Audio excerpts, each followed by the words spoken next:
You, John Fitzgerald Kennedy, do solemnly swear. I, John Fitzgerald Kennedy, do solemnly swear. That you will faithfully execute the office of President of the United States. That I will faithfully execute the office of President of the United States. And will, to the best of your ability.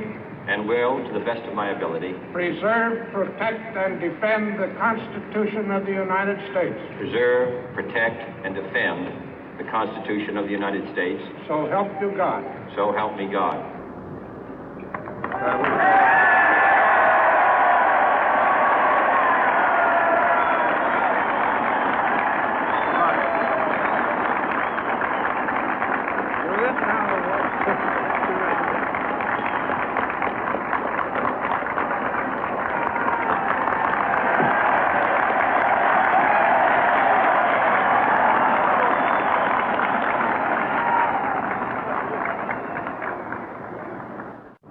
Vice President Johnson, Mr. Speaker, Mr. Chief Justice, President Eisenhower, Vice President Nixon, President Truman, Reverend clergy, fellow citizens.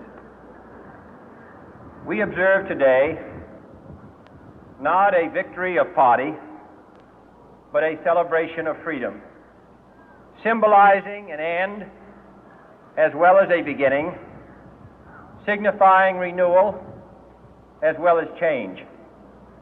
For I have sworn before you and Almighty God the same solemn oath our forebears prescribed nearly a century and 3/4 ago.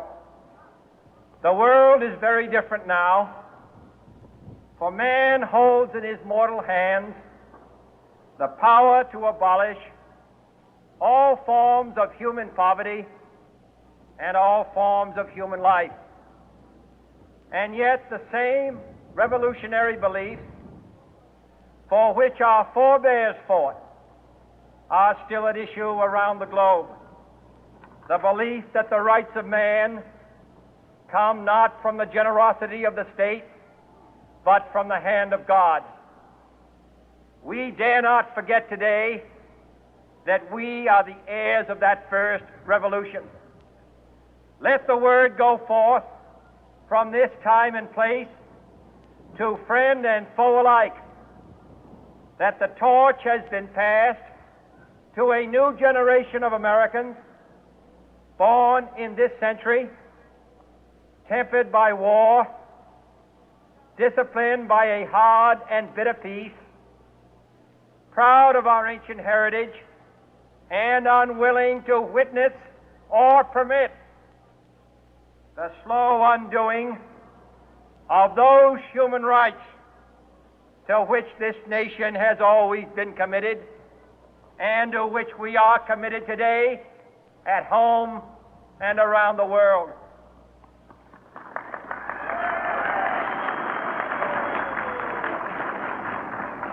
Let every nation know, whether it wishes us well or ill, that we shall pay any price, bear any burden, meet any hardship, support any friend, oppose any foe to assure the survival and the success of liberty.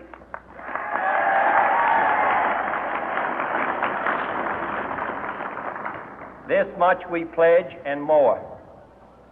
To those old allies whose cultural and spiritual origins we share, we pledge the loyalty of faithful friends. United, there is little we cannot do in a host of cooperative ventures. Divided, there is little we can do, for we dare not meet a powerful challenge at odds and split asunder.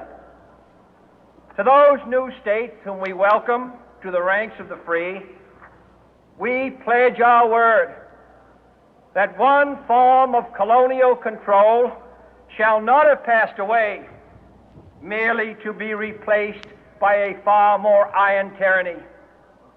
We shall not always expect to find them supporting our view, but we shall always hope to find them strongly supporting their own freedom, and to remember that in the past, those who foolishly sought power by riding the back of the tiger ended up inside.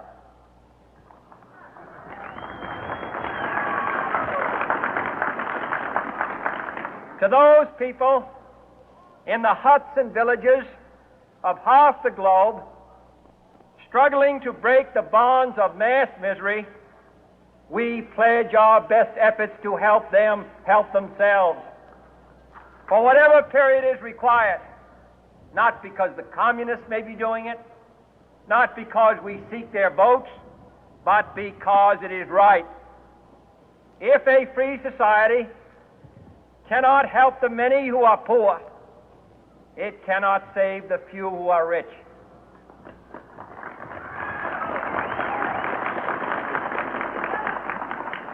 To our sister republics south of our border, we offer a special pledge to convert our good words into good deeds, in a new alliance for progress, to assist free men and free governments in casting off the chains of poverty.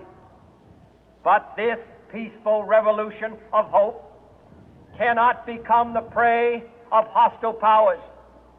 Let all our neighbors know that we shall join with them to oppose aggression or subversion anywhere in the Americas.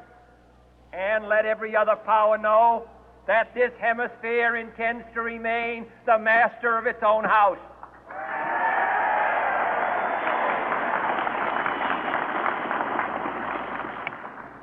To that World Assembly of Sovereign States, the United Nations, our last best hope, in an age where the instruments of war have far outpaced the instruments of peace, we renew our pledge of support to prevent it from becoming merely a forum for invective, to strengthen its shield of the new and the weak, and to enlarge the area in which its writ may run.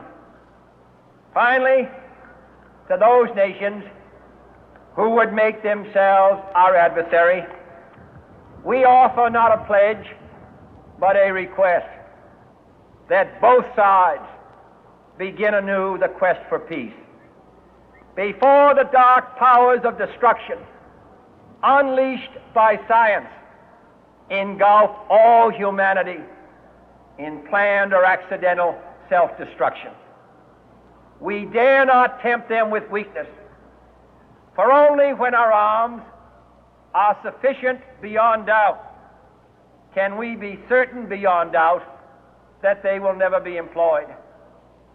But neither can two great and powerful groups of nations take comfort from our present course, both sides overburdened by the cost of modern weapons, both rightly alarmed by the steady spread of the deadly atom, yet both racing to alter that uncertain balance of terror that stays the hand of mankind's final war.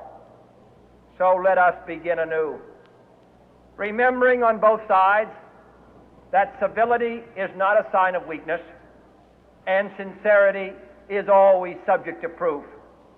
Let us never negotiate out of fear, but let us never fear to negotiate.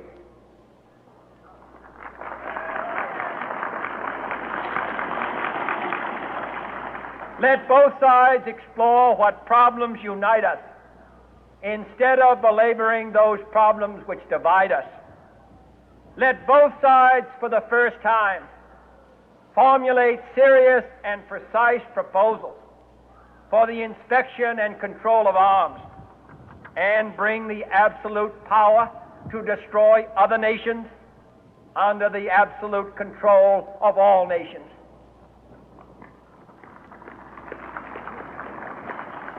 Let both sides seek to invoke the wonders of science instead of its terrors. Together, let us explore the stars, conquer the deserts, eradicate disease, tap the ocean depth, and encourage the arts and commerce.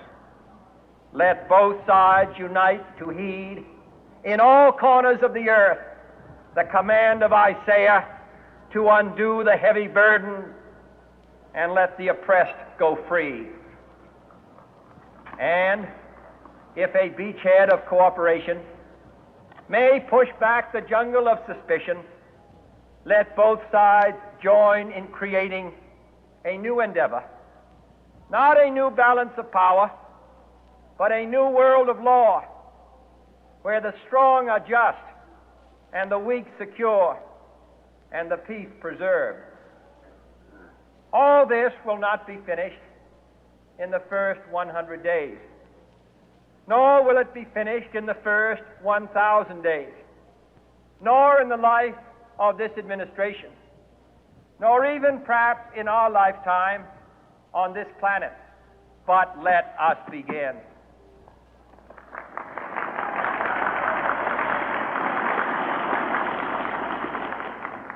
In your hands, my fellow citizens, more than mine, will rest the final success or failure of our course.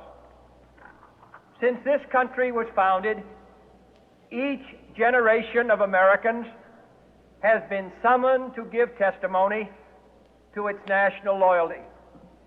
The graves of young Americans who answered the call to service surround the globe. Now the trumpet summons us again, not as a call to bear arms, though arms we need, not as a call to battle, though in battle we are, but a call to bear the burden of a long twilight struggle, year in and year out, rejoicing in hope, patient in tribulation, a struggle against the common enemies of man, tyranny, poverty, disease, and war itself. Can we forge against these enemies a grand and global alliance, north and south, east and west, that can assure a more fruitful life for all mankind? Will you join in that historic effort?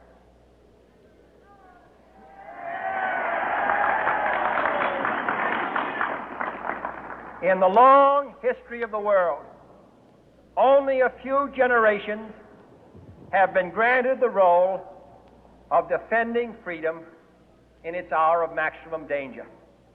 I do not shrink from this responsibility. I welcome it.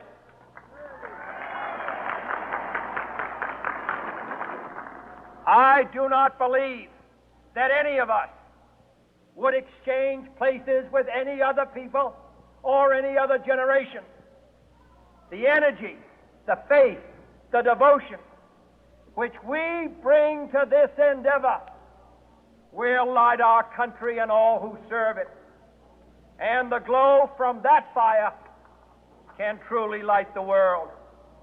And so, my fellow Americans, ask not what your country can do for you, ask what you can do for your country.